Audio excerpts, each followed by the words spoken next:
David, can you hear me?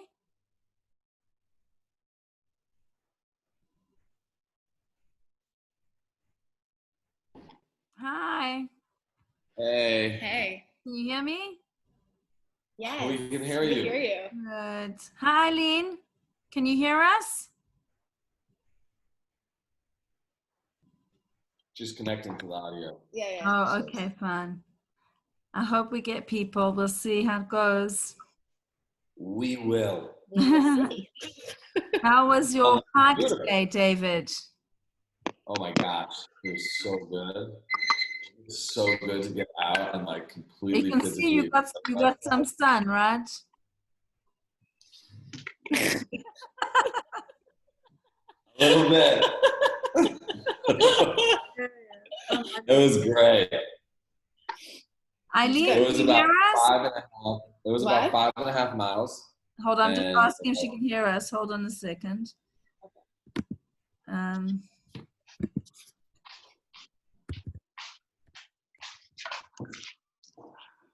See, I had a lot of people tell me they were coming on. Let's see.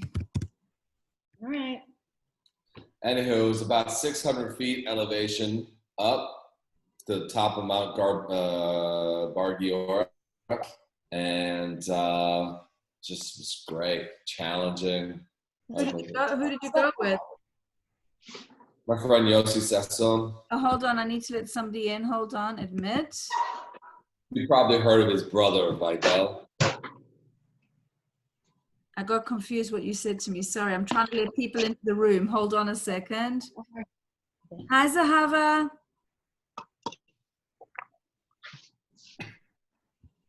Weinberg? Yeah, it might be someone from our community just right to have. Oh, okay, great. Okay. So whoever's on here, I'm just waiting for more people to come onto the chat. And then we'll start talking. Okay, great.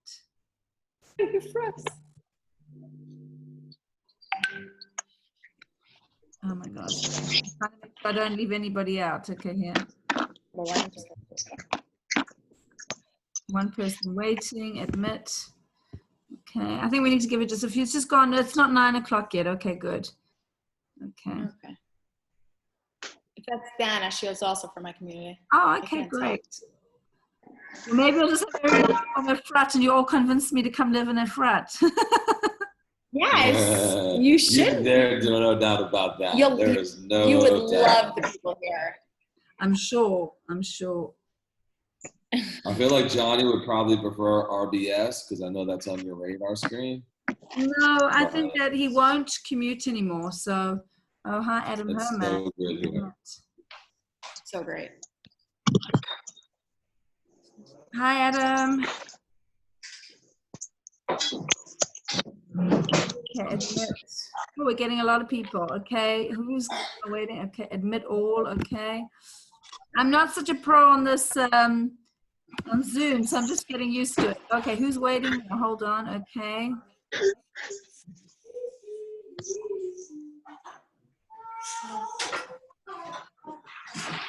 Okay, getting more people. Oh, it's only 9 o'clock yet because we'll wait.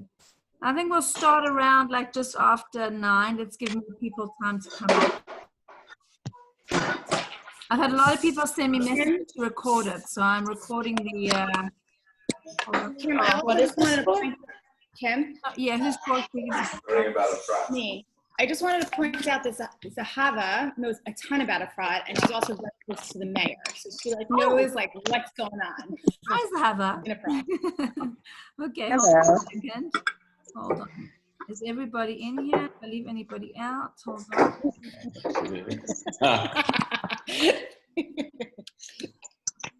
Where's everyone from?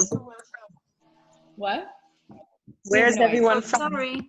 If I mute you, I'm really sorry. I don't mean to. I'm trying to unmute people. I don't know why this happened. Hold on. Hello. Hi. Hello, Kevin. Wait, I'm unmuting you. I don't know what's going on. Can I help you? Why is Adam muted? Mute. Oh, do people not? I don't know how this works. Do people not want to be heard?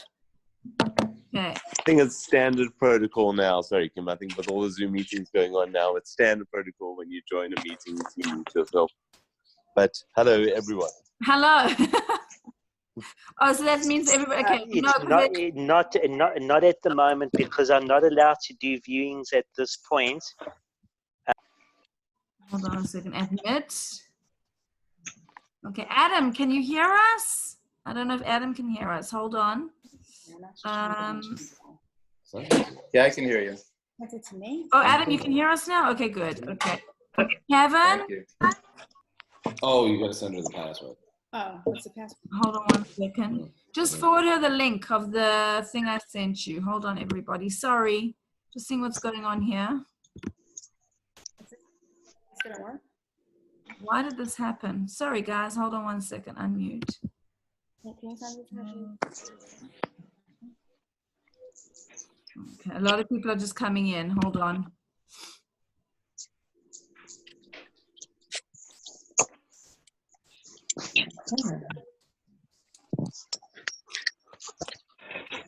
We'll start at about 5. Give it about 3 or 4 more minutes, and then we'll start.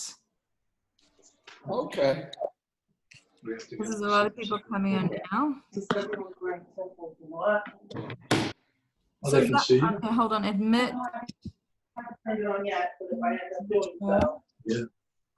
You want to have a pickle?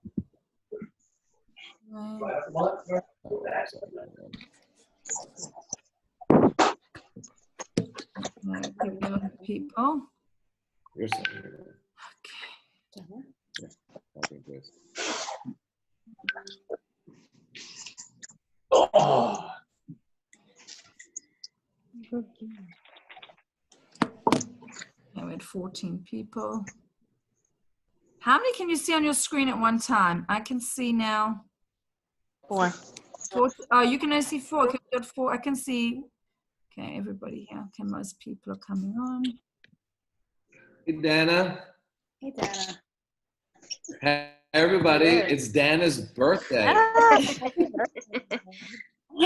Thanks for the shout out. Just mute us. No. I did not mute you. I haven't done anything. I don't even know what I'm doing. Hold on a second. Okay. Oh, did I just miss? Melissa, you should have brought David a cupcake. She did. She saved me half of them. And then She put it in a special plate. Okay, so what is the time? 9:03? 9:04. 4 o'clock. Let's give it 1 more minute. Okay. Where is everybody? Shoshana, where are you? Where is it? I am in New Jersey. Oh, I can see. The weather looks great. Is it cold? It's beautiful out today. That's gorgeous. One of my clients just told me it's absolutely freezing. I don't even know where he is, but he says freezing. Yesterday was freezing. There was actually a hailstorm yesterday. That's crazy. Oh my God. A little creepy, actually. Well, the weather is unbelievable right now. It is so hot. I think summer's finally come. Okay, good.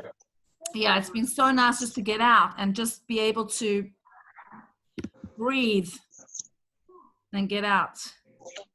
Okay, I think we should start. Okay, let's get 1 more. Oh, there's still more people coming on. Hold on. I mean, she's going to ask us. So, David and Melissa, I would like you to be the ones to start off. You can say a little bit about yourselves, and anybody who's in Efrat. I don't know who's from Efrat here, so you'll just have to raise your hand. Okay, and then we will just, as I said, the reason for me doing these meetings, so some of you don't know, with some people from our previous, is because I've had so many people. Oh, hold on, we're getting a lot of people coming in. 1 person waiting. We've had so many people. I've had so many people reach out to me in the last couple of weeks. Why is he not coming in? Admit. Sorry, guys. I'm trying to concentrate. But I've had so many people reach out to me and ask me, Kim, we want to make Aliyah. We don't know where to go. We want to be able to come and live, like, not necessarily understand that Israel is challenging, that, we need to know where is it going to be more of a soft landing. being with Anglos, fitting in, being able to afford to come to Israel. The biggest problem right now with people trying to make Aliyah, of course, with coronavirus, it's crazy and getting a job and everything else, but really, how people, where they're going to come to, what is the community, where's going to be the best place for them to come. So that's what got me into trying to figure out how I could be helpful to people, because my speciality is really in luxury real estate. That's what I do. I sell high-end luxury real estate, which is very, very expensive, especially Jerusalem. So I started to investigate different kinds of communities where I think that people would be able to be able to find and feel good and be in an environment which supports pluralism. So that's basically it. And if I can help on the real estate side, absolutely. If I can ask you and I know it's late and different times for everybody. If you don't mind, if you got kids at home, just mute yourself so you can still hear us, but we don't have to hear the background noise, so everybody can get a chance to hear everybody. I've locked myself in my bedroom. All my kids are still awake. Anyway, so that's basically the idea, and that we should just all, be able to give as much information out. David and Melissa just moved to Efrat, and I think are a good example for a lot of people. And you can both, Melissa, you want to give a few words about yourself? We'll take it away. So Melissa and I lived in Jerusalem. Talk louder. Melissa and I have lived in Jerusalem for the last 10 years, and we moved here to Efrat in August. We were looking for a place with a great community, with a community that we would, resonate with. Something that was more like, I don't know, I think in America, you probably relate to modern Orthodox, or, here they call it Dati Leumi. From Jerusalem. A little bit more to the right, like Hardal. Zionistic, modern Orthodox, Machmir. I don't know what you want to call us, but we're like in that kind of realm. And so we came out here, and it's been awesome working towards them. So a lot of my groups that I lead here through Israel are based in Jerusalem. Takes me probably on public transportation in the morning to get to the hotels, which is right to the central bus station, and then converting over to the light rail, and then going over on the light rail to the hotel. Probably takes me about 45 minutes door to door. But if you have your own private vehicle, without traffic to the center of town, is 40 minutes max. Today, I went on an awesome, amazing hike, 3 hours in the mountains for a 5 mile, big top of the mountain, Bargior Mountain. It was great. Tons of nature out here, lots of activities. We even did a hike in the morning, right in our backyard. Right in the backyard, actually. Yeah. We actually, this morning, my wife and I do this little walk every morning. We just go outside the house and make a left, and you have these beautiful ruins, actually, that are from the Second Temple period, an aqueduct system that was built by Herod. Birkat Shlomo, Solomon's pools are in our front yard. So you got a lot of history, you got a lot of nature, which is good for me. It's close to Jerusalem, and you got a wonderful community. I know when Mel and I moved here in August, we really did not know anybody. We knew not one person. One other family here who's here. A couple, Dan is here. She's going to talk to us in a minute. And we reach out to them and say, can you set up, we want to visit. Whatever. When we moved here, everybody opened up their doors to us and invited us over for Shabbat and the shul. And my dad passed away as soon as we moved here. And Zahava. So everybody had to come on over. Yeah, Zahava brought she didn't even know who we were. She brought trays and trays of watermelon and fruits, and the community. We literally for 5 months we had Shabbos invites. It was the most community I felt since living in Israel. And I've been here for about 10 years. David's been here for about 18 years. Yeah. So 18 years. Yeah. So we really fell very quickly in love with this community. We live in Dagan, which is a part of Efrat. Now, there's a lot of different communities within the greater Efrat. Dagan being one of the newest, Tamar is also a new community, and then you have Zayed, and you have Dekel, and you have a Ramon, and a million other communities that are a bit more established. But a part of the reason that we picked this community in particular was because it was so new. We knew that people here were looking for that sense of community, and being so new, everyone's looking to kind of make friends, and we were like going to use that to our advantage. And so it was also very affordable moving here. So we're renters. We didn't buy yet because we're not too sure where we're going to eventually end up, but we definitely love the Gan, and if we can, B'ezrat Hashem, end up here, we'd be very, very thrilled. So I'll let you continue. Yeah. I would actually, if I'm sure you guys have a lot of questions about schools here, so that's where my friend Dana comes into play. Zahava is more of an expert on schools than I am. So probably. then, fine. So maybe we'll split it between the two of you. Maybe the two of you can kind of like go back and forth with your input. So I'll kind of give the floor to Zahava. So basically, a big question that people have been asking me, or I would ask when I first moved to this community, was guns. What does that look like? How many guns are there? What does special education look like? So the elementary schools, high schools. So I'll give the floor to Zahava. You guys want to hear from the, you guys want to actually hear, you guys actually want to speak with the person who, you don't want to? Hey, David.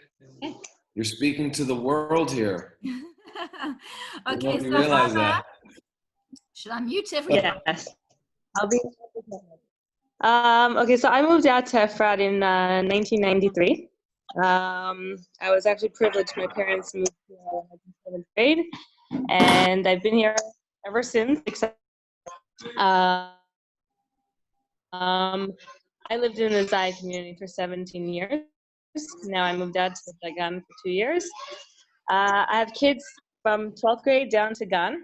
What I could say is so Gan, they have Ganim everywhere. I find that they have a lot of also special education plans everywhere. You could speech therapy, or those who need more emotional therapy within the Ganim. Not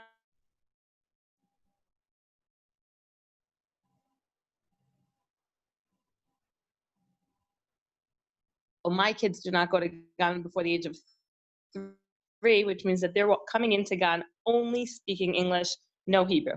Never found that a challenge. The first year, they picked up the language slowly. By the second year, they were speaking fluently.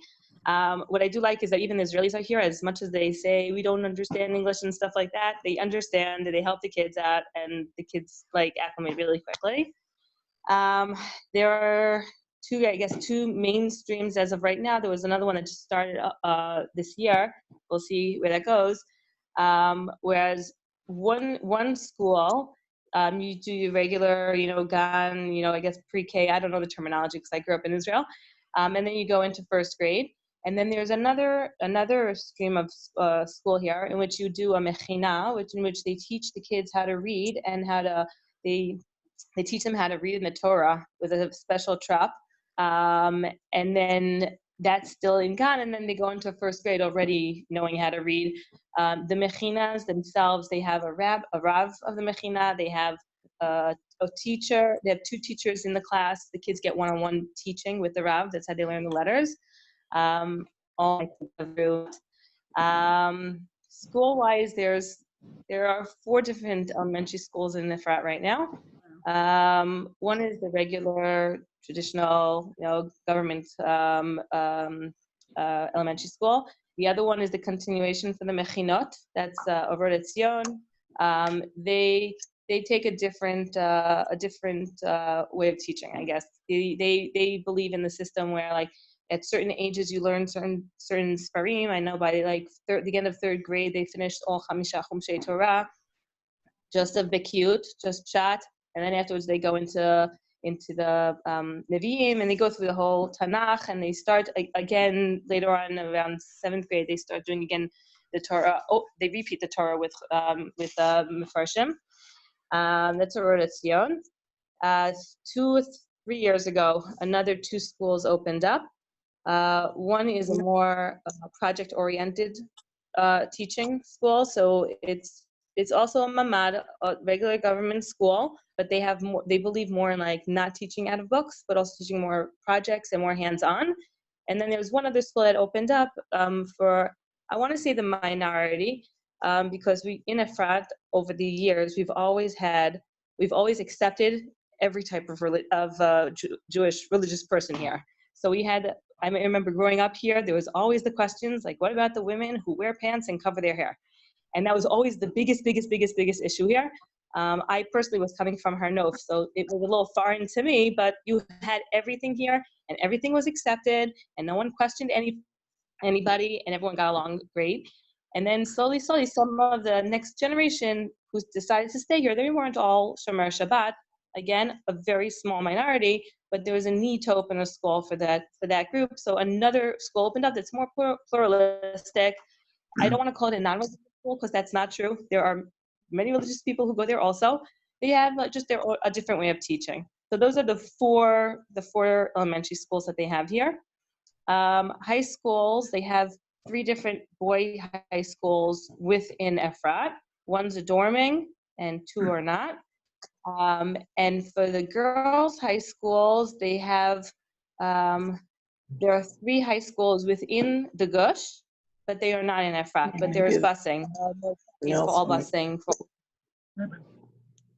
Is there any other question in terms of schools? Well, they also opened up this year a Talmud Torah for boys, right?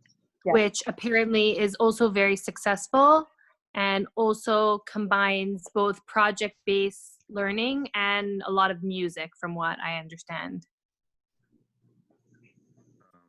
Before we go more, is there maybe anyone that has questions specifically about schools that they would want answered? Yeah, I have a question. Hi, thank you so much. My name is Ruvain Gitter. So my question is about like, how is there like a Chabad school? Do you guys know in Efrat? And I heard there's one in Beitar, but I don't know how far Beitar is from Efrat, but I was wondering if there's anything in Efrat. So Beitar is, Go, David. Go ahead. Beitar is like 10 minutes away.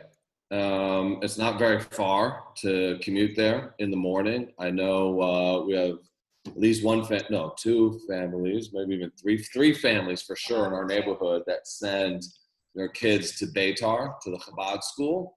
But there is, Chabad presence. I daven at Chabad on Shabbos here in our neighborhood. There's a small little Chabad house. And I know there's a larger Chabad community in Dekel, which, again, if we wanted to walk there, it would probably take us about 20 minutes, maybe on Shabbos, maybe 25 minutes longer. How long would that take, Zav? I've never done that long. I never wanted to. That's a 30-minute walk, David. That's a 30-minute walk. It's a 30-minute walk. Thank you. Ladies and gentlemen, David Brenner. Right here. The Dekel Chabad is a Hebrew-speaking Chabad. Years ago. He is definitely the authority here on timing. So, David. By the way, it's common that people, it's not uncommon to commute, especially in the high schoolers. Just if people don't know, like we have 2 boys, they both travel to high school, and it's very common in Israel that that boys and girls will not stay in their local community for high school. The process is kind of like college in America, and you apply, and kids go all over the place for high school. So. That being said, though, there are several options to, I think a majority of the residents of Efrat probably send their kids to local schools, but it's not uncommon. And in fact, it's very common for people to send, to Jerusalem. Not for high school. Not for high school, David. A majority of them send away? A lot of people send their kids away. Also elementary school. Yeah. Not kids send away, but the kids do. Yeah, kids get a lot of kids dorm. A lot of kids dorm high school. They're like kids choose special religious tracks or special schools that they want, and it's very common in the 8th grade that all the kids are applying and looking at different high schools, and there's a big application process, and a lot of kids do travel. I mean, I don't know the percentage, but a lot of kids, because we were in a lunch before where it was probably more common, but definitely a lot of kids travel for high school. Okay, what else do I want to Okay, so I have a question here from, sorry, I have a question here from Rafael. He wants to know, this is going a bit more on the real estate side, and there's a lot of development going on in Efrat right now, which is very exciting. But he wants to know, and I know some of you live in different communities within Efrat, what is an average rental of an apartment there? Now, that's quite a broad question because it could be a 3-bedroom, it could be a house. So maybe you can tell us, if you don't mind sharing. Who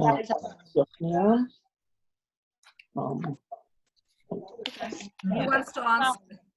Zahava? Well, I think for every community it's going to be a little bit different. I know like the original neighborhood, which is Rimon and Geffen, so you can get some very nice deals there now because the community there, I think, is having like a renewal, right? The people who originally settled there have these large homes.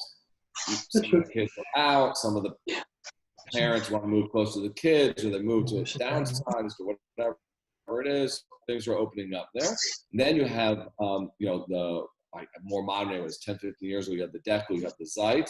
Then you have the new neighborhoods of Tamar and Dagan. We live in Dagan, and we have a beautiful 2-story home. 5 bedrooms. 5 bedrooms is about, I don't know how many square, I forget it is, but it's 185 square meters, small yard, front yard. And like a place like this, in this neighborhood, I think averages, I would say, anywhere between 5 and 6 or 55 to 65, something like that. And then obviously the smaller the apartment, you know, the less money that's going to be. So like 4,000. Then as far as purchasing, I don't know. I'll leave that up to somebody else because we haven't done that. Well, yeah, I'm not gonna. We haven't bought yet, but I also checked on the Nefesh B'Nefesh. Oh, you stalled them. Generally in Efrat, but it said that a 3-bedroom apartment ran about 4,000 shekels. A 4-bedroom apartment was anywhere from 5,000 to 5,500 shekels. A semi-detached home here says about 250 meters ran about 11,000 shekels, and a 3-bedroom apartment to buy was about 1,300,000 shekels. The easy math, just there is about 1,000 shekel a room, and that's what you just said. And they count the salon. Your main room counts as 1 room, and each bedroom usually counts as a room. So that'd be like 3-bedroom place is gonna be 4,000 shekel. 4-bedroom place is gonna be 5,000 shekel. 5-bedroom place 6,000 shekel, depending on whatever. But that's kind of rule of thumb is the rents. Rule of thumb. Right, but also there are novelty situations, like for example, in the Tamar, right now, prices are a little bit lower, for example, just because they did so much building there and not as much got bought, so the prices there are lower.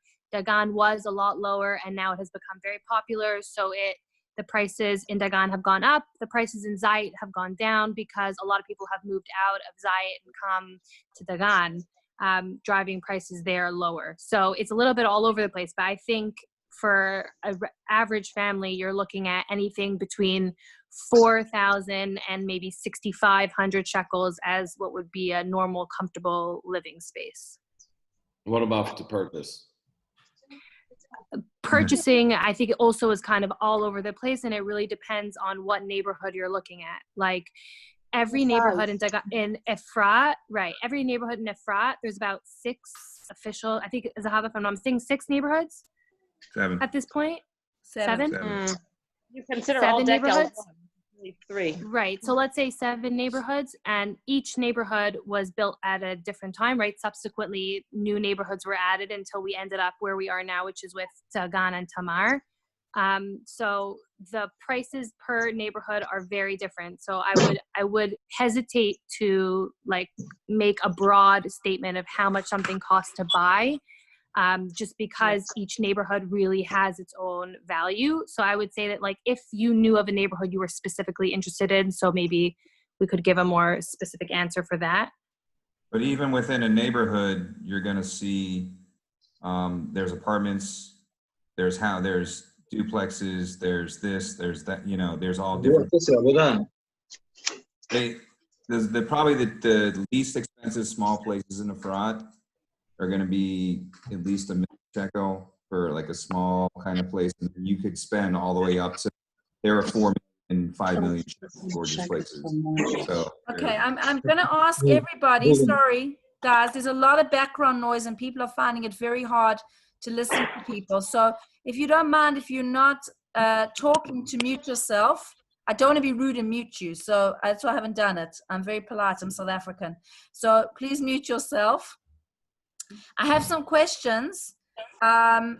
People want to know, in the school system, is it a balance with secular subjects as well? Do the kids learn secular subjects like in the afternoon, and what is the breakdown of that? Is there English? Is there maths? Is there regular whole subject? That's the one question. And the second question is, from each neighborhood we're talking about, you said David, I think to David, it's 30 minutes walk from one to the other. I would say, is it safe to walk around as well? Are there transportations between the different communities? Do you have to have a car? I'm just thinking about, like, if I was coming to Efrat and I didn't know what I was, like, am I going to be able to get around? I need a bag of milk. I need to go and get a loaf of bread. How far is the nearest Makolet? Those kind of things, like accessibility. So let's answer the school question first. Maybe Zahava, you can answer the school question. Yeah. It really does not work here where you have like Limudei Kodesh in the morning and Limudei Chola in the afternoon. It's a big mishmash. They make a big schedule. I mean, you're talking about schools. One of the schools that we have here in Efrat is 800 students. It's one of the biggest schools in the Jerusalem area. That's only one of the elementary schools. So you're talking about like a very diverse learning. They have everything. They're sticking in all these special things also, if it's music, if it's art, if it's all these extra things, extra curriculum, the sciences, the history, everything. I know that the new school that opened in the Tamar, they try to do a lot of like the field trips are all like in the area, learning about the area. There's a lot of history, like David said here. They want to bring that into everyday learning, which then again ties into their Tanakh, it ties into so many geography, it ties into so many different things altogether. I think all the schools are like that. They all have everything. In terms of transportation, there is no inner transportation within Efrat. I know that's not 100% true. They put in one bus line, number 44. It's not all day long. It's not on the hour or anything, but they do have them throughout. I mean, now they don't have them. They stopped them, obviously, because of the corona, but they do have them. But mostly here in Efrat, people feel very, very comfortable with hitchhiking. So, like, you could leave the Dagan area, put out your finger, anyone coming into Efrat will pick you up, take you into it wherever you have to go. Dagan and Tamar, well, Tamar is going to have stores. They're in the middle of building them right now. Dagan, as of right now, does not have a store. Zayit does have a little makolet, which you could get almost everything in it. The main supermarkets are in Dekel and in the Rimon or Te'anat, whatever you want to call it. I think most people, maybe I'm generalizing, but I think most people in Efrat shop outside of Efrat. There are big supermarkets. We're really, with no traffic, 15 minutes to Jerusalem. So people go to Jerusalem to shop. People go, there's a huge supermarket of Rami Levi by Tzom Tagush that's on the way to Alon Shvut. What else did you want to know? You said 3 things there. Oh, and then there was a school. To be able to walk around the area and, from one neighborhood to the next. Efrat is a safe place to walk through from one side to the other with no problem. They also, around Efrat, they have a camera system. One thing that Rabbi Riskin was very, very big on when he started the community is he does not want a fence going around Efrat. He does not want to feel like he's caged in the area here. So Efrat spent a lot of money on video cameras. We have a whole, a surveillance system. We have a special room with Sharut Lumi girls who are constantly watching the videos throughout the days, the video cameras throughout the day, night, 24/7. So to walk, I mean, there are so many stories of like people who were walking at night from one to the other, and the Sharut Lumi Movie girls thought it might be a weird thing, and then all of a sudden they called like the security, and it was just people in the front walking. And the mayor says that it makes him so happy, even though he gets all those calls, and he's the one who doesn't sleep at night. It makes him feel so happy that the residents of Efrat feel safe walking everywhere. So that is walking from one side to the other is probably close to an hour and a quarter, because Efrat is very, very, very, very long. And Dagan is the furthest, the northern part as of right now. So that's in terms of. A lot of people are English speakers. The majority of people in Efrat. I don't know if to say majority, but you feel, probably 50-50. You feel very comfortable here. I read a statistic that said it was about 35%, and but I really feel like more than 35% speak it. Like wherever I go, I just let my English out because I'm too lazy.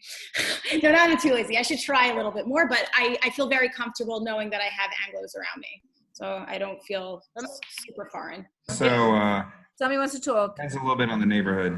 Okay, who's now? Okay, Depends a little bit on the neighborhood. Hi. Who want to talk? Hey. Hi, okay. I I wanted to just say a few things.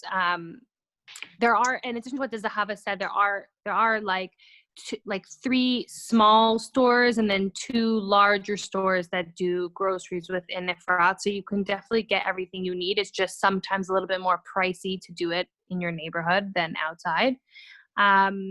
I wanted to speak for a moment just about maybe young families and English speakers or people who are making Aliyah and want to know what kind of landing they're going to have if they come here, let's say, versus somewhere else. I've been in Efrat for almost 2 years in the the newest neighborhood, which is Dagan, which is also where Zahava and the Sussmans are located. It is definitely a mixed neighborhood in terms of language, but when you go to the grocery store, you will hear lots of English and lots of Hebrew. You will for sure hear both, and you can feel comfortable to anybody in any store to speak English, and they will understand you and be able to respond and not have that difficulty when you just made Aliyah and you don't know what an ingredient is called. You don't have to feel stressed out about trying to communicate with the people in the store or with the other people there. So that's one great thing in terms of arriving in a place like Efrat. Another thing is that at least for our experience when we came, we were planning to rent. We were very excited that the prices were very low originally. So we were like, oh, we don't really know much about this place. Let's rent. It's cheap. And things for us changed very dramatically, and we ended up getting the opportunity to buy, and we bought, having no idea what kind of people lived here. We are, I would say, hashkafically more to the right. However you want to label that, whether it be like Machmir, Yeshivish Light, Chardal, not quite sure. In Israel, there are many, many boxes what I would say about Dagan is that a lot of the people that come here are people who don't necessarily fit into a very square box in Israel. So they have elements of Ramat Beit Shemesh, but they don't fit in Beit Shemesh. And they have elements of them that want to go to Har Nov, but they don't fit there. And elements that want to be in Tel Aviv, but they're not quite there hashkafically either. I think a lot of people feel comfortable here because all of that, you can find a lot of that here, and you can find your niche here without feeling like an outsider in the neighborhood. My husband is very into Chassidut, and that was something we didn't find where we were before. And slowly, there's a small, little enclave of people into Chassidut that have grown within the Dagan that he feels comfortable with. I know that a lot of times there's people looking for that aren't able to find it. So my point is that Efrat is definitely a very eclectic community.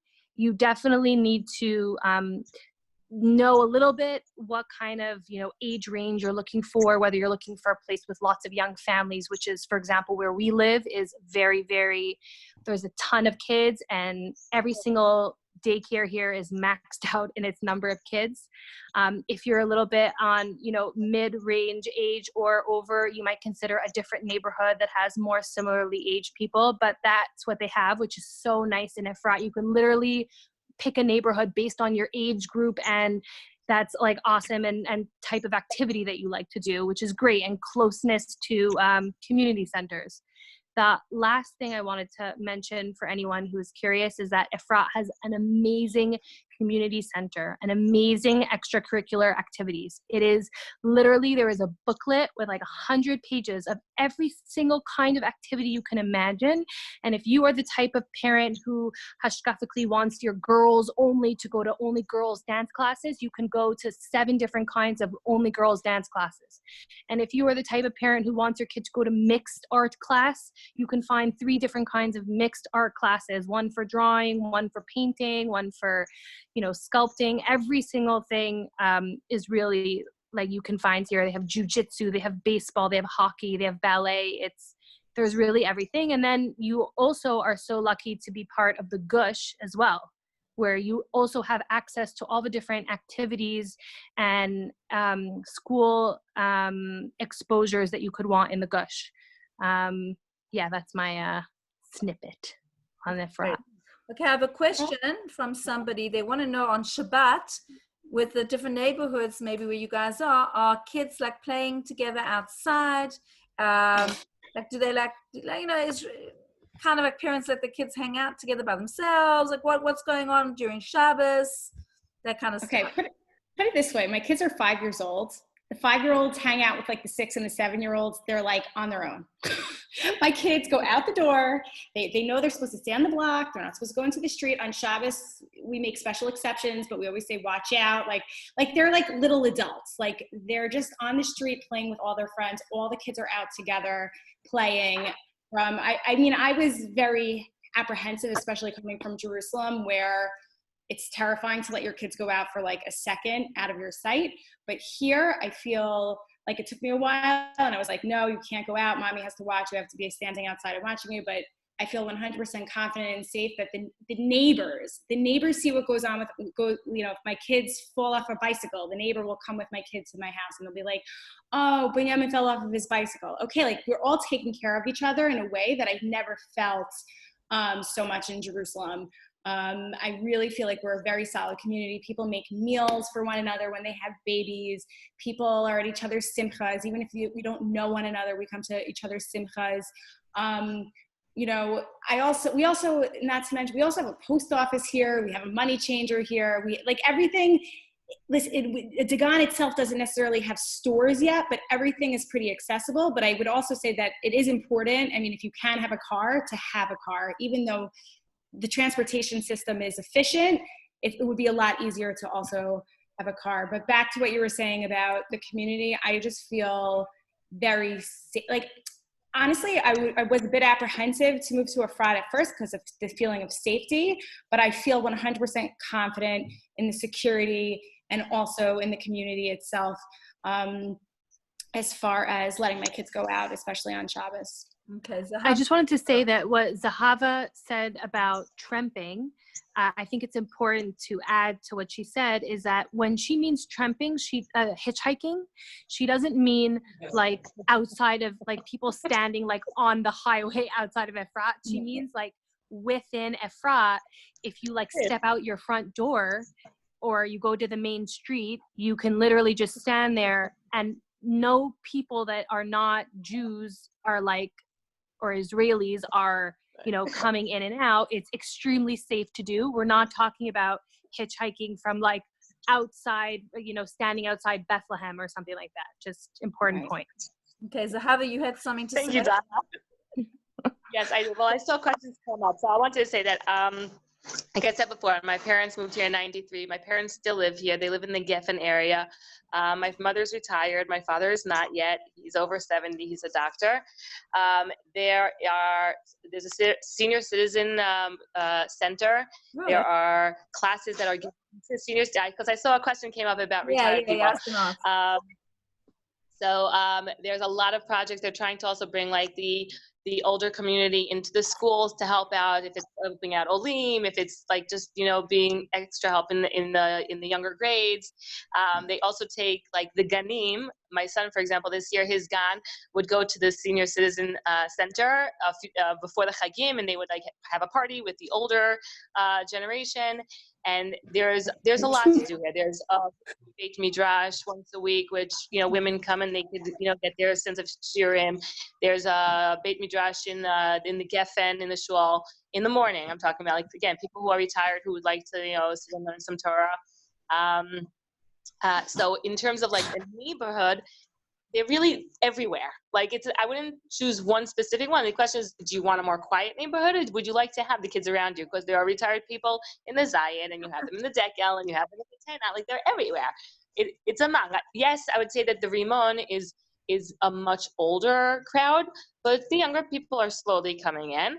And in some place like the Zayed and the Tamar and the Dagan is much, like, largely more younger people. But there's a mix everywhere. The question is just like, where would you want to be near? There was one other question that came up. Hey, hold on one second. Amy, do you have any other questions? Amy. We're just, you know, we're listening. We're just starting. We're not coming for a couple years yet, probably. Haven't retired yet. But I'm not going to be able to be driving. So we're looking at, you know, what our options are. We have a daughter at Bar Ilan, and where we'll eventually settle will probably depend on where she settles. May not be in her backyard, but accessible. And we'll see. I mean, you know, she was a chayelet. She's done with the army. She's in school, but she's not settled yet. So, you know, we'll have to see, you know, where she ends up and where some of our friends end up. But we're looking at a lot of different communities and trying to see, you know, what's available and where our friends end up. Great. Okay. Sam, I do want to add to that. I want to add to that, that in the Zayed right now, yes, mostly the Zayed, I would say, is not so, you know, it's a mix. They're also very young families. They're also, you know, the families like us who are like more in our 40s. But they are building a mall in the Zayed. It's going to be the first mall in Efrat. So if you're talking about like someone who can travel, they're building also a sports center there. So that might be like a place where like you have everything all within the same, you know, there'll be a pool there, there'll be the mall there. Like everything it's close. It's not far. Yeah, there's a question here about if your kids under 3, are they like private ganim, not ganim, or mitapelets that take children? Yes, there are. Okay. Yes, you have private ones and you have non-private ones. In Israel, there is a, what is it called? What's a munah called? They call them ma'on. It's run by an organization called Emunah. I think that they're subsidized somehow or somewhat. And then you're talking about that's from like 3 months to, I think, 2 years. And then, 3 years. There are lots of private. There's lots of private everywhere. You could find them. David, all you ages. say something? David had Hey, shameless plug. Currently this year, I'm not going to say about the future because Corona, whatever, but my wife runs my wife runs and owns a private English speaking age 0 to 3. Ages 2 and 3 gone in Dagan. And so that's she's great. It's ages 2 and 3. Before the kids, before they get, it's really 1s and 2s. She says, she's saying right here. Anyway, okay. she runs an English speaking private gan in the Dagan Shkuna. But there's students coming there from Tamar and from Dagan, and there's some that who just recently made Aliyah. She's got a mix of, I think, some mixed English speaking, Hebrew speaking families who want their kids to be in an English environment, than others who come from Anglo families. It's a mix, but that is something in Dagan. Okay, great. I'm just looking at the questions here. There's one more question that just came up. There's a question that just came out about senior citizen widow finding friends. So I just want to say that my mother's part of a knitting club. They get together every week or every other week. A whole bunch of women, they sit around, they schmooze, they give tips and stuff like that. You find that here. Like if it's not in the shiurim, shuls, there are shuls everywhere. Like literally, like you just go and people ask you, are you new? I haven't seen you. Like that's the type of community that's here. And you'd find you could take on, if it's ceramic class, and you'll be there with other people and you get to know them, or whatever your hobby is, if it's a sport, whatever it is. If it's at the gym, there's a gym here also, a fitness center. So it's like you could just meet people anywhere. Okay, and somebody wants to know the prices again of Digan, the rental prices. So you're saying anything from, depending on the size of the apartment. Are they mostly apartments or are they houses, cottages? Listen, David, where are you? Mostly, there's one large project of apartments, but when we say apartments, they're the smallest ones, I think, are 3 bedrooms. Maybe there's some basement ones that are 2 bedrooms, but they're mostly 3 bedrooms and up. As of now, I think their prices are, the cheapest one I know of currently is 3,800 shekels. There could be ones that are cheaper. That's the cheapest one that I know of. Going up till the average, like there are houses here that go, some that go like to 7,000 shekels. Maybe there are more, but there are some freestanding houses. It really ranges in Dagan right now. I would say your budget would need to be you need to expect that it would be between 4 and 6 for sure, depending on what size you're looking for. Most of the houses are, there's a project of apartments, a project of ones that are one on top of the other. And then there's projects of ones that are one next to the other, like duplexes. And it's easy to find. I mean, places become available. There's stuff advertised for rent and stuff, and it's not like is it in high demand? So there is mostly 1 or 2 real estate agents that represent Dagan specifically that you can find through them, and then there are ones that do it privately. Like people who do it for themselves without an agent. Those are generally easy to find on the Israeli websites that you check out on. I would say that a lot of the ones that become available here are through word of mouth. Someone wants to know if something's for rent, and then people will communicate with each other to find them. I would say that the one who knows the most in Efrat about the real estate that's around is a guy named Gabi, whose real estate is called Angel Realty. Oh, okay. He's the one that knows. Yeah, he knows the most places, but not all the places. Okay, so it's just once, as I said to people, once people know if this is a place they want to come, we will start investigating the areas and find out what opportunities, because there's so much going on right now in Efrat.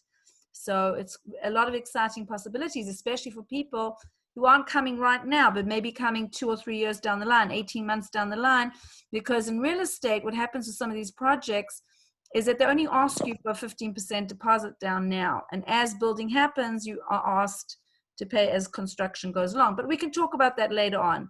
The other thing I wanted to ask is, what do people do in the community? Is it a range of like professionals? Are people commuting to Tel Aviv? What about Jerusalem all the time? Are there jobs in Efrat itself? Are there what in Efrat itself? Any work opportunities? There's all that. There are people who work in Efrat. There are people who work at home. There are people who work and commute to Yerushalayim. Educators who work all around the Gush. There are some people who commute all the way to Tel Aviv 5 times a week. Wow. And they're doing that by a combination of car and train and bus.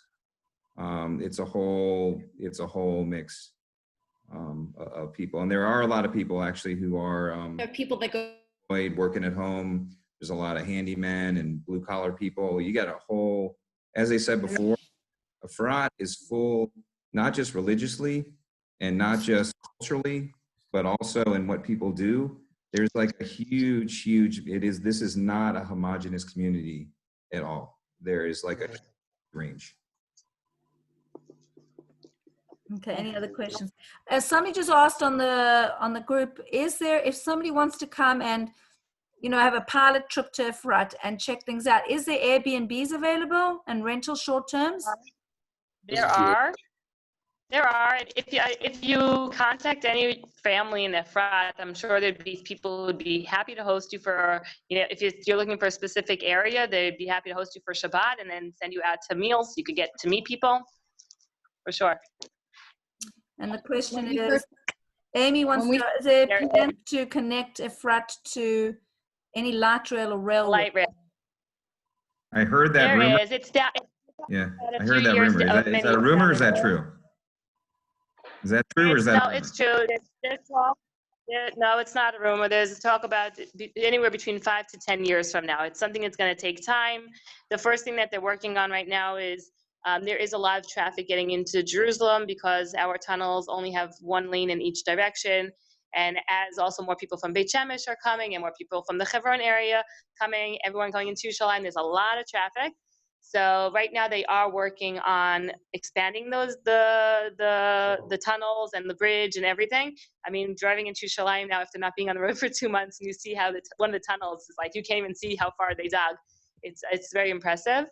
But there is a plan and talk that the light rail is going to go all the way up to Tzom Tagush, but you're talking about years from now. It's not like something that's going to happen in the next, 3 to 5 years. By the way, I wanted to say, in terms of real estate, it wasn't said, as part of that mall project, because there was a ton of new construction that happened in Efrat, in Tamar and Dagan, brand neighborhoods, probably 800 homes, probably 800 units just went up, but pretty much there's a little bit left, but most of that got built. There's still, I know, and you referred to in Dagan, there's still a little bit coming up. There are also, in Zayit, combined with that mall, there are 3 new large towers. Zayit happens to be a community at the top of Zayit where you have very large apartment buildings that have 12, 13, 14, 16, 17 units in each. Now they are currently building 3 large, and I think that some of those people moving the towers are some of the older people. I know that people are retiring, and retirement age people are moving to those towers because they feel it's going to be actually really convenient for them because they're going to have a big mall and shopping right there, and a place that if people are potentially looking to invest, or you have friends looking to invest, that would be probably a good investment. And also, you see, I don't know, it's out of yours, but I see parents of other people, like people are downsizing and moving into those towers. But it's interesting things happening. But as we were saying, from neighborhood to neighborhood, it's a very different feeling, right? Tamar is lots and lots of more apartment type buildings, and Dagan has a different flavor because it's a lot more single family duplex, kind of lower. But if you look at a fry, you really gotta look at neighborhood by neighborhood. It's really interesting here. I would add about the neighborhoods. I know there were a few questions about just the neighborhood specifically, but I would say an important thing to understand about the geography of Efrat and about the neighborhoods is that Dagan and Efrat are actually physically separate from the rest of the neighborhoods in Efrat, which has its upsides and downsides. I guess it depends on who you are and what you like. I personally like that they're separate because it kind of feels like you're living on your own little yeshuv. So if you're looking for that kind of feel where you live in a small community and it's wide open spaces and, not obstructed by other big buildings or anything like that. So Dagan is that kind of feel. And I'm sure Tamar has that feel also because it's not connected. On the downside, you have a little bit of a longer downhill and then uphill road to get to the rest of Efrat. When I say it's separate, it means that in terms of driving, it takes by car about a minute or let's say 2 minutes to get from the entrance of Dagan to the main to where the rest of Efrat is. And by walking, I guess 25 minutes is the shortest amount of time it would take, but they are not physically connected. And I think that's an important point also. So my wife just told me that it's necessary that I chime in for a minute here, that I have been too quiet. So I just want to share a little bit of what has been mentioned or talked about thus far, and that is something that I really appreciate, and everybody's looking for different things. Everything we've discussed is actually like logistics and just life. But what about the quality of life as far as going from point A to point B? And I just want to say that this area south of Jerusalem, I'm a tour guide and I know Israel like the back of my hand. I travel it all the time. And I would say that this is just one of the most beautiful areas in all of Israel. Now, obviously, you go to the beach and the beach is beautiful. But as far as like day in, day out, the rolling hills every morning, well, not every morning, but many mornings, especially this time of year, the clouds are just rolling in the morning dew. And there's lots of ruins and history and biblical sites that you can see just hiking. Like I hike. I try and get out as often as possible. Wherever you go, you're going to see something that relates to a story in the Tanakh, a battle site from the Second Temple period, whether it's Bar Kokhba, whether it's the time of Hanukkah, whether it's the Der Chavot, the path of the patriarchs, Mikva'ot from 2,000 years ago, and the beautiful vineyards, and it's a place that you go and you are just immersed in our beautiful heritage and who we are. And to, obviously anywhere you're going to be in Israel, you're going to have an element of that. But to be in a place like this, that's not a city, right? It doesn't have a city feel whatsoever. It's very suburban. And it's just stunning views. And like we said, just our backyard, you got great hikes, 15 minutes in any direction you go, you're going to have something spectacular outdoors. And today, I was out all day today. And I would tell you, I went to Springs. There was, kids that were, taking their ATVs or just hiking to these springs and jumping in the water. We hiked up to the top of some mountain with spectacular views of the different riverbeds in this area, all narratives from the Tanakh. And from the high peak in the Neve Daniel, which is 10 minutes away, you can look down upon Har Bayit. Okay, you need binoculars to see anything in detail, but you can see the Golden Dome, the Dome of the Rock where the temple stood. So for kids, one of the reasons we wanted to move here, as I told Melissa, we didn't know anybody here, but I knew it through tourism. I bring tour groups here. And I said, the people who I see here, they just look so wholesome. They look so wonderful. They look happy and they're polite. And I don't hear the horn like we heard all the time in Jerusalem or in Tel Aviv before. And it's like, and you see the kids walking around with smiles on their faces, and they're doing community service and chesed projects and building and cleaning just in our neighborhood. Some of the teenagers got together and they built this like cool little spot to hang out on a trail that it's got Second Temple period ruins, and people build picnic tables and awnings over there. I mean, it's for me that I love that. I love that. I'll drive 15 minutes, go food shopping here, or 15 minutes, go food shopping there, and no big deal. I don't, it doesn't. But for me to live here, we have all this beautiful nature, and people, relatively, I would say a majority of the people here, there's some type of health consciousness going on and activities going on. And like Dana said before, the community center, our kids do judo and baseball, and there's all soccer and dance and you name it. There's just like, it's just great. It's alive. It's happening and it's real, and it's right here in our homeland, which is awesome. It's in the heart of it. It's in the heart of our homeland. Football. Football. No, soccer. Football, soccer. No, you're talking about football. No, English football. English football. Soccer, you're like football? What are you talking about? Your daughter's like the captain of the American football team. Are you kidding me? Okay, so I want to open it up to the floor because we don't have a lot of time.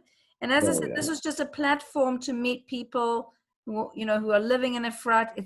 There's 7 different communities within Efrat. It's very diverse. It's a melting pot of different types of people. And I definitely think it's a great opportunity, especially with all the different housing opportunities that are going to be coming up in the near future. And probably a very good place to invest your money if you're not coming straight away either. So that's what happened with some of the communities like Moedin and Ramat Beit Shemesh and Beit Shemesh and all these other where people were not ready to come in yet. They weren't ready to make Aliyah, but there was an intention that they would in a couple of years. So somebody asked me privately, and I'll just share it with, just because, everybody's saying, well, is it irresponsible to come and make Aliyah without a job? So listen, I believe very much, and maybe, I don't know, I think that Hashem is closing down the diaspora. It doesn't matter, religious, not religious. I think every Jew, if they can, should be here. And I think the world is a very scary place. And I think that this is our home. And I believe that if you can, make it possible, you should try and get here. That's the bottom line. And it is. Can I add? Mm-hmm. I'd like to add to that. I grew up here in Israel to an English-speaking family, and I'm one of 8 children. Okay, and my father traveled. He was a doctor. He couldn't make a living here at the beginning. I'm sure doctors these days are different, and he did travel back and forth to the United States. But I have to say, like, one thing we keep on saying this over and over again in our family. In Israel, you can be whoever you want. In America, I don't know. This is what I hear about America. Like, it's really more like you become the lawyer or the doctor or the dentist or the accountant or something like that. But here, you could become anything you want. You could be the plumber. You could be an art teacher. You could be anything. You could be a book illustrator. You could be anything you want. And you will find, and I strongly believe this, that like you will find your parnasa. You just have to follow your heart and have emunah. And to know that in Israel, possibilities are infinite. I just had a friend make Aliyah just before this whole Corona thing, and basically he's South African, and he was like, LL called him, and he was meant to come 3 weeks later, and they said, this is the last flight out of South Africa. We don't know when we're going to open up the skies again. And he was like, he had 2 days to pack up his house. And he said the chance to go, he said the thought of him not coming to Israel and making his dream come true of Aliyah was just too painful. So he just left, basically. So, and he's like, has no job right now. It is scary. And I will take, not that I'm not Hashem, I don't know what will be, but anybody that wants to come, I will openly help them in whatever way I possibly can. And, like even, this real estate thing, I'm not doing, even though I'm a broker, I'm not doing this for money. I'm doing this to sincerely give people the opportunity to investigate and to learn about the different communities within Eretz Israel, because I do believe that every Jew should be here. But if somebody wants to send me their resume, I will pass it on to whoever I may know, anybody, whatever industry you're in, please share with me whatever concerns. I will pass on your information to other people that I know. This is all networking, and we all are one big family. Like my parents made Aliyah. Unfortunately, they both passed away in the last year, but they were here for 5 years. And I live in the old city. It's a very also eclectic place, but they could not believe, they were not religious, but the community embraced them. I had everybody from the local Eged bus driver who came to the Shiva, because Israel, we are one people. And that's the bottom line. We are one people, and we should, I know Aliyah is difficult. I know it's difficult, but ultimately this is our home. Not even a question that we should all try and get to as soon as possible. So I give us all a blessing, a bracha, that we should make the right decisions. And thank you so much to the people in Efrat for reaching out. And if any of you want to contact the people who are living in Efrat, please reach out to me, and I will give everybody, if that's okay with you guys, your contact numbers. I'm sure there's many questions, and any other communities. I mean, Efrat's huge, but again, I'm just saying it out there. If there's any other communities that anybody would like to investigate, that's part of what I'm doing every week, is taking a new area and looking at opportunities for people to come to. So I don't even know much about Efrat, but thank you for sharing it with me. And I really, really appreciate everybody's time. You're going to move here? No. My husband is very Jerusalem. That's it. He likes the hustle and the bustle. I'm like, don't give me grass, give me concrete. So in the old city. But he doesn't like to commute. He likes to be very central. That's why I was the one asking, how far is the Makolet? How far is, because I walk everywhere. So, but for most people, Jerusalem is just too expensive for people to come to, especially with the currency right now. For a lot of people, it's just totally, it's not affordable. And people want bigger spaces and get more bang for their buck, as they say. So I can connect people with mortgage brokers, and there's so much opportunities right now. And I just say, don't be afraid. Just when there's a will, there's a way. I really believe it. If you really want something, it will happen. And you just got to make the decision to come. I mean, I don't know if it's true, but Nefesh B'Nefesh said they had 100,000 applications. And I don't know, I've had so many phone calls and contacts from people I don't know saying, can you help us? Do you know blah, blah, blah, blah, blah, blah, blah. So that's why I started this whole thing. But, and there's so many now WhatsApp groups, Partners in Aliyah and Geula Now, and there's so much happening right now. But everybody should be safe and healthy, and we're here for you. So it's time to come home. All right. Thank you, Yes, everybody. talk, Thank you, everyone, for coming Thank you on. so much. Send me all your questions. Be in touch. And anybody wants to join the next Zoom call, it will be next Sunday. Not sure what we're going to be talking about next, but I'll ask David, the tour guide, where he thinks we should investigate if Efrat is not the place for you guys. So maybe we'll go to the beach. We'll do somewhere along the coast. Let's do it. Sounds good. Okay. God bless everybody. Take care. Okay, I'll go, Omer. Bye.